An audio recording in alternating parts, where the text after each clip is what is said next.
ఇతర ధర్మముల కంటే వైశాఖ ధర్మములు మిక్కిలి ఉత్తములు.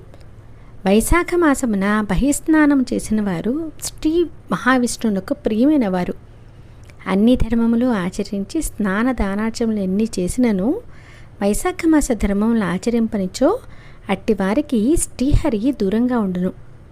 వారు శ్రీహరికి ప్రియులు కారని భావం. వైశాఖ మాసమున స్నానదానములు పూజాధికములు మానిన వారెంత గొప్ప కులమున జన్మించినను వారు కర్మలను అనుసరించి మిక్కిలి నీచ జన్మ కలవారని ఎరుగుము. వైశాఖ మాస వ్రతధర్మములు ఆచరించి శ్రీహరిని పూజించినచో శ్రీహరి సంతసించి వారి కోరికలనిచ్చి రక్షించును. శ్రీపతియు జగన్నాథుడగు శ్రీ మహావిష్ణువు సర్వ పాపములు నశింపచేయువాడు సుమా. 1000 ప్రయాసములు గల వ్రతము చేతను ధర్మ సూక్ష్మముల చేతను ధనముల చేతను శ్రీహరి సంతసింపడు. భక్తిపూర్వకంగా